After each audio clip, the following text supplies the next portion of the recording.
Bonjour à tous, aujourd'hui vidéo sur le print and cut. Mais d'abord, qu'est-ce que c'est?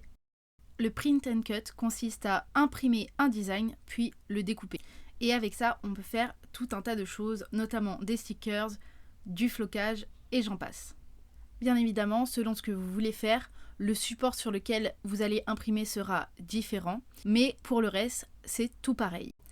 La première chose dont vous devez vous assurer, c'est que votre machine est à jour. Pour ça, je vais dans le menu Paramètres, Mise à jour du micro-logiciel et je suis toutes les étapes. Ceci est très important car selon les versions du logiciel et du micro-logiciel, le print and cut ne fonctionnait pas tout à fait de la même manière. Donc assurez-vous que votre mise à jour est faite et je vous conseille de vérifier s'il y a une mise à jour du micro-logiciel à chaque fois qu'il y a une mise à jour de Locliq Idea Studio. Deuxième étape très importante si vous voulez un rendu impeccable, faire la calibration du print and cut. Pour ça, vous allez dans Paramètres, calibration de la machine, vous choisissez print and cut, vous choisissez votre machine et vous allez devoir imprimer cette feuille. Il y a cet onglet qui s'ouvre et bien choisir PDF. Une fois que vous avez enregistré le PDF, cliquez sur Imprimer et vous avez la boîte de dialogue qui s'affiche. Et il faut imprimer en taille réelle. C'est très important, sinon tout s'imprime en plus petit, donc ça peut créer des décalages et ça fait pas la bonne taille, tout simplement. Une fois que vous avez imprimé, vous mettez votre feuille sur le tapis et vous lancez la découpe. Au début, Locliq ne lisait que 2 marques, maintenant il en lit 3 sur 4. Va savoir pourquoi. Une fois que tout est découpé, le but est de repérer les lignes sur lesquelles la découpe est au milieu. Donc là, en l'occurrence, ici, pour le C, c'est -4. Il suffit alors de rentrer les valeurs dans le petit tableau. Et normalement, c'est censé être bon. Je dis bien censé et vous allez comprendre pourquoi plus tard. J'ai ensuite choisi des designs sur la bibliothèque. J'aimais bien ce petit feu de fleurs, donc je me suis dit pourquoi pas. Une fois ouvert, quelle ne fut pas ma surprise quand je découvris que c'était des images faites avec l'intelligence artificielle et certaines sont potables, la plupart sont potables, sauf que le détourage est parfois catastrophique et ça pourrait poser des problèmes. Donc j'ai enlevé toutes les images qui me paraissaient pas possibles comme celle-ci et j'en ai gardé d'autres. Pour savoir où positionner vos designs, vous allez dans Mise en page et vous affichez la taille de la feuille et les bordures d'impression. Vous pouvez dépasser des lignes pointillées. Ça ne devrait absolument pas poser de problème pour la découpe. J'en ai même mis un en dessous des marques, comme vous le verrez. Il ne faut juste pas que ça chevauche les coins. Et de toute façon, si ça chevauchait les coins se mettraient par-dessus votre motif et ça serait pas joli. J'ai disposé toutes les petites fleurs sur le tapis et ensuite je vais venir corriger la forme de découpe des pots de fleurs qui me paraissent un peu bancales. Par exemple, sous ce pot de fleurs, vous pouvez voir qu'il y a un contour et il y a des petits endroits où il n'y en a pas.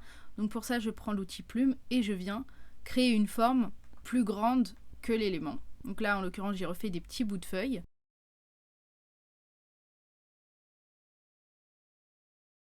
Et j'ai fait le bas du pot.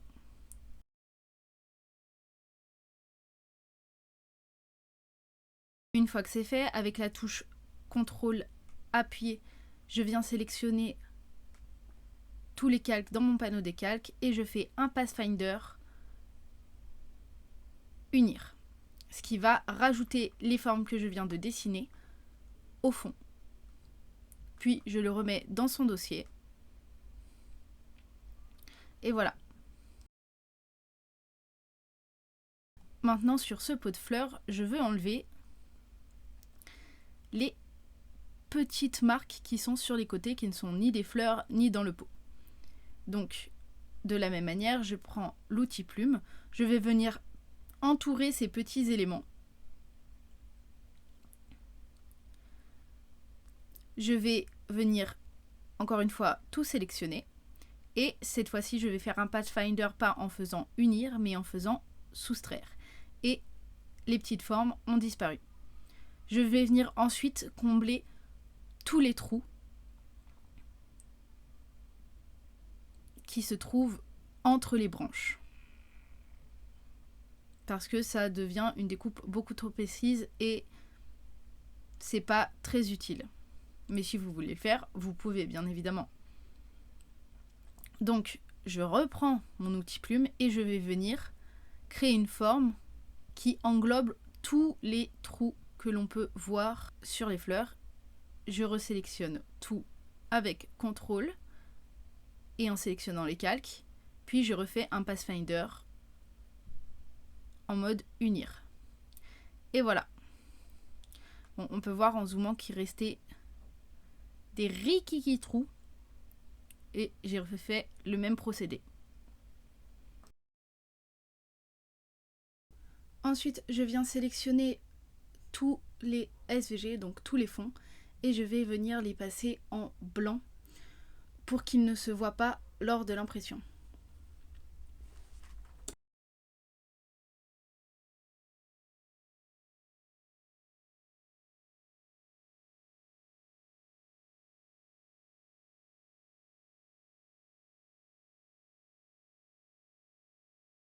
Je viens ensuite tout sélectionner et je clique sur réaliser. Je choisis ensuite print and cut et je clique sur commencer à imprimer.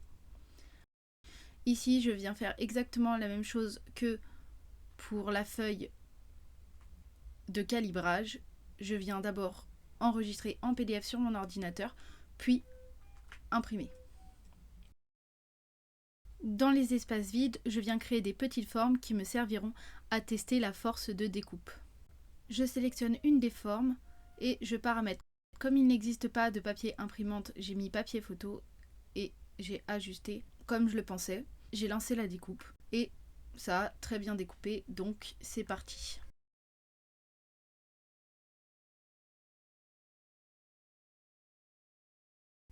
Comme vous pouvez le voir ici, ça a super bien marché, complètement décalé et bon, une calibration ça ne suffit pas. Donc je suis repartie pour faire la calibration, je l'ai fait 4 fois. En fait, j'ai fait la calibration jusqu'à ce que les lignes, les découpes soient sur la ligne 0, ce qui pour moi signifiait que c'était bien calibré.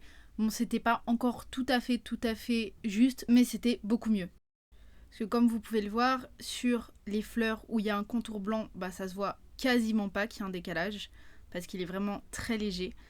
Par contre, pour celle qui suit les contours de la fleur, ça se voit quand même. Comme quoi, il va falloir faire la calibration plusieurs fois avant d'obtenir le meilleur résultat. Ce qui est un petit peu agaçant parce que on gaspille beaucoup de papier vu qu'il faut prendre un nouveau papier à chaque fois. Ce qui serait cool, c'est qu'il y a de la place sur la feuille de calibration, donc dans les 4 coins. Après avoir rempli le petit tableau et les petits curseurs, c'est d'avoir une dernière découpe de test pour vérifier si c'est bien calibré, parce que là, le seul moyen de vérifier que c'est bien calibré, c'est de lancer une nouvelle calibration, ce qui gaspille des feuilles. Donc si sur la même feuille, on avait par exemple 4 petits éléments qui redécoupent à la fin et qui nous permettent tout simplement de savoir si oui ou non c'est calibré ou pas. Donc il y a plein de méthodes, je suis sûre, pour arriver à ce résultat.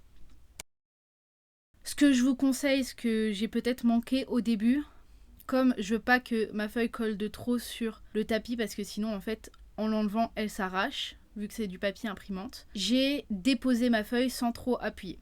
Donc ça c'était peut-être une erreur parce que j'ai l'impression que à la moindre bulle ou si au niveau des marques c'est un petit peu surélevé, ça peut complètement fausser finalement la calibration. Donc pas sur toute la feuille, mais au niveau des marques, il faut vraiment bien appuyer pour que ce soit bien plaqué contre le tapis. Et quand j'ai fait ça, déjà, ça s'est beaucoup mieux passé.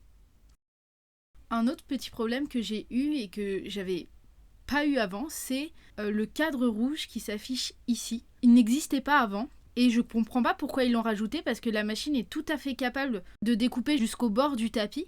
Et là, on perd 1 cm, voire 1,5 cm autour. Donc voilà, comme on peut le voir, là, c'est vraiment 1 cm en haut. Et les tours, on est à peu près à un demi-centimètre, voire un petit peu plus. Donc je comprends pas, parce qu'avant, il n'y avait aucun souci pour découper dans ces zones-là. autre chose qui serait bien de faire. Là, j'ai dû par exemple recommencer plusieurs fois les réglages. Donc parce que à cause du cadre justement, ça passait pas. Donc il a fallu que je redécale et à chaque fois que je reviens en arrière, je perds tous les réglages que j'ai fait avant, donc je suis obligée de tout resélectionner, print and cut, le type de papier, le type de machin, etc. Et c'est un peu agaçant de devoir tout remplir à chaque fois. Donc il faudrait qu'il y ait un enregistrement des derniers réglages. Donc tout simplement, si on l'ouvre une fois, on remplit tout. Et si on revient en arrière, par défaut, il nous met ce qu'on avait mis précédemment. Ça serait vraiment super en termes de fluidité de travail. Autre problème que j'ai eu, je n'ai pas pu enregistrer mon fichier parce que celui-ci était trop grand, il faisait plus de 5 MO. C'est pas possible. Il y avait à mes yeux pas grand chose sur le fichier. C'est pas possible de perdre son travail en fait. Donc il faut qu'il trouve une manière de l'enregistrer. Si c'est pas possible dans le cloud, faut que ce soit en local. Mais ne pas pouvoir enregistrer un fichier, ça ne marche pas. J'ai halluciné. Pour finir cette vidéo-là, j'ai regardé la vidéo que j'avais fait il y a 1 an sur le print and cut. Et j'ai pu remarquer effectivement qu'il y avait des améliorations qui ont été faites sur le logiciel, mais pas tout ce que j'avais pu évoquer. Donc il y a encore du chemin à faire, mais ça reste de mieux en mieux. Je vous invite quand même à aller voir cette autre vidéo parce que sur celle-ci, je me suis concentrée vraiment sur le print and cut. Et la dernière fois, j'avais quand même fait des petits stickers, donc vous pourrez trouver des petits tips pour en faire. Et sur ce, soyez créatifs!